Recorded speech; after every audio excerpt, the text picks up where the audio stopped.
സന്ദർശകർക്ക് സമയത്ത് ഇവിടെ ഉണ്ടാവും. ഞാൻ എല്ലാവരും അതിനോട് സഹകരിക്കണം. പിന്നെ ഞാനൊരു പത്രക്കുറിപ്പ് വരുന്നുണ്ട്. ദേവി ഇത് ഈ പ്രോഗ്രാമിന് വരുമ്പോൾ വലിയ വലിയ പടം വെച്ച മൊമെന്റോ ഒന്നും തരില്ല.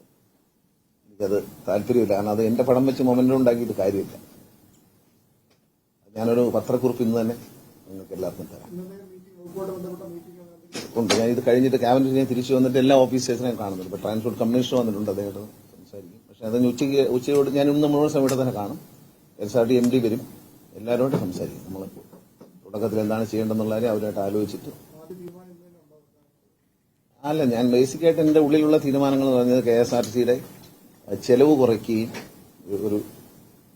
ഒരു തരത്തിലും ഒരു ചോർച്ച ഉണ്ടാവാതെ. കാരണം നമ്മളൊരു വരുമാനം വർദ്ധിപ്പിച്ചുകൊണ്ട് കാര്യമില്ല. അതിനോടൊപ്പം ചെലവും കൂടി കഴിഞ്ഞാൽ നമ്മൾ കുഴപ്പത്തിലാവും. അതൊരു വെറും ഞാൻ പറഞ്ഞില്ലേ മുറുക്കാൻകടയിലെ സാമ്പത്തിക ശാസ്ത്രമാണ്.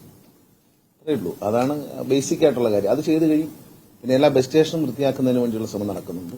പിന്നെ KSRTC ബസ് സ്റ്റേഷനുകളിൽ സ്ത്രീകൾക്ക് സുരക്ഷിതമായ സ്ഥാനം ഒരുക്കാൻ വേണ്ടി മുലയൂട്ടുന്ന അമ്മമാർക്കും പ്രത്യേക സൗകര്യം ഉണ്ടാക്കാൻ വേണ്ടി ഒരു പുതിയ സംവിധാനം കൊണ്ടുവരും.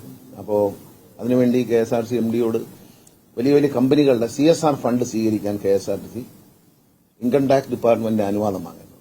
അപ്പോൾ അതിനുള്ള അപേക്ഷ കൊടുക്കാനായിട്ട് MDക്ക് നിർദ്ദേശം നൽകിയിട്ടുണ്ട്. അപ്പോൾ വലിയ വലിയ കമ്പനികളുടെ CSR ഫണ്ട്, നമ്മുടെ ഷിപ്പ് യാർഡ് പോലുള്ള വലിയ സ്ഥാപനങ്ങളുടെ CSR ഫണ്ട് വാങ്ങാനായിട്ട് സഹായിക്കാമെന്ന് KV തോമസ് മാഷ്, ഡൽഹിയിലെ ചുമതലയുള്ള KV തോമസ് മാഷ് സമ്മതിച്ചിട്ടുണ്ട്. ടോയ്ലറ്റുകൾ വളരെ ദയനീയ സ്ഥിതിയിൽ തന്നെയാണ്. അന്ന് 2001 KV തോമസ് സാർ മിനിസ്റ്റർ ആയിരിക്കുമ്പോഴേ എനിക്ക് 7 ടോയ്ലറ്റുകൾ തന്നു. അതിലൊന്നാണ് കൊട്ടാരക്കരയിലുള്ളത്.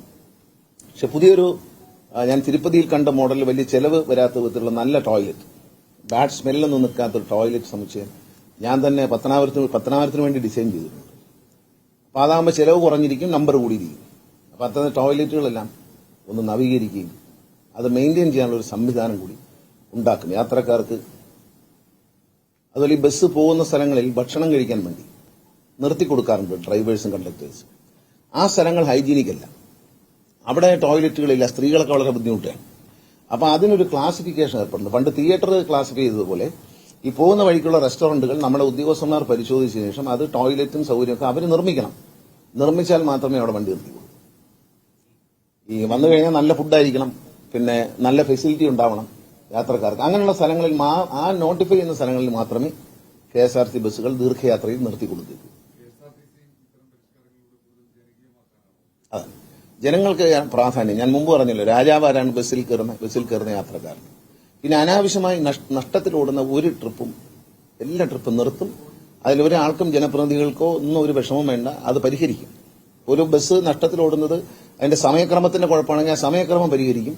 അതുപോലെ ഉൾമേഖലകളിൽ പോകുന്ന ബസ്സുകൾ അവിടെ അതിനെ മാത്രം ആശ്രയിക്കുന്ന, പ്രത്യേകിച്ച് ട്രൈബൽ മേഖലകൾ, പിന്നെ SC/ST കോളനിയുള്ള സ്ഥലങ്ങൾ, എസ്റ്റേറ്റുകൾ, അവിടുത്തെ തൊഴിലാളികൾ, അവരെ വണ്ടിയൊന്നും നിർത്തില്ല. അതിലൊന്നും ഒരു ആശങ്കയും വേണ്ട. ഞാനിതിന്റെ പ്രായോഗികത നേരിട്ട് അനുഭവിച്ചിട്ടുള്ള ആളാണ്. ഒരു വണ്ടിയും ഇല്ലാത്ത സ്ഥലങ്ങളിൽ വണ്ടികൾ എത്തിക്കുക എന്നുള്ളതാണ് കേരളത്തിലെ പൊതു ട്രാൻസ്പോർട്ട് സിസ്റ്റത്തിന് ഇന്ത്യയിൽ ഇല്ലാത്ത ഒരു പുതിയ പരിഷ്കാരം ഞങ്ങൾ തയ്യാറാക്കിക്കൊണ്ടിരിക്കുകയാണ്. ഒരു വീക്കിനുള്ളിൽ ഞങ്ങൾ മുഖ്യമന്ത്രിയെ കാണും. മുഖ്യമന്ത്രി അനുവാദം തന്നാൽ ഇന്ത്യയുടെ ചരിത്രത്തിൽ ആദ്യമായിട്ടുള്ള ഒരു വലിയ പബ്ലിക് ട്രാൻസ്പോർട്ട് സംവിധാനം കേരളത്തിൽ എല്ലാവർക്കും, ജനങ്ങൾക്കും മാധ്യമങ്ങൾക്കും ഉദ്യോഗസ്ഥർക്കും ജനപ്രതിനിധികൾക്കും അഭിമാനിക്കാവുന്ന ഒരു നേട്ടം നമ്മൾ കൈവരിക്കും. അതിന് ഞങ്ങൾ പദ്ധതി തയ്യാറായിക്കൊണ്ട് TC ഞാനുമായിട്ട് അതിന് ഡിസ്കഷൻ കഴിഞ്ഞു. 1-2 ഡിസ്കഷൻ ഞങ്ങൾ കഴിഞ്ഞു. ഉദ്യോഗസ്ഥന്മാർക്ക് അദ്ദേഹം നിർദ്ദേശം കൊടുത്തു കഴിഞ്ഞു. അവരത് തയ്യാറായിക്കൊണ്ടിരിക്കുകയാണ്. അത് വരുന്നതോടെ കേരളത്തിന്റെ മുക്കിലും മൂലയിലും ബസ് സർവീസും അനേകായിരം സംരംഭകരും വരുന്ന ഒരു പുതിയ പദ്ധതി.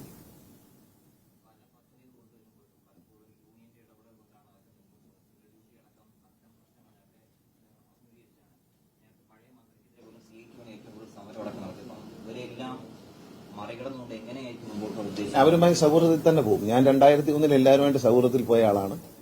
അവരെ ഒന്നും പ്രകോപിപ്പിച്ചോ ഒന്നും നമ്മൾ മുന്നോട്ട് പോകുന്നില്ല. തൊഴിലാളികളുടെ ആവശ്യം അവരുടെ ശമ്പളം, അവരുടെ പെൻഷനിങ്ങുള്ള കാര്യങ്ങളെക്കുറിച്ച് അതിൽ സുതാര്യമായ ചർച്ചയുണ്ടാകും. പിന്നെ യൂണിയനുകൾ മുന്നോട്ട് വയ്ക്കുന്ന ന്യായമായ കാര്യങ്ങൾ. ഇപ്പൊ ഞാനിത് കണക്കില്ല നിങ്ങൾ എന്നെ വാർത്തകളെ വളച്ചൊടിച്ചു. ഒരു ചാനൽ ഒരു പ്രത്യേക ലേഖകൻ ഒരു വാർത്തയെ വളച്ചൊടിച്ചു മുൻമന്ത്രിയെ ഞാൻ അദ്ദേഹത്തെ ഒന്നും പറഞ്ഞിട്ടില്ല.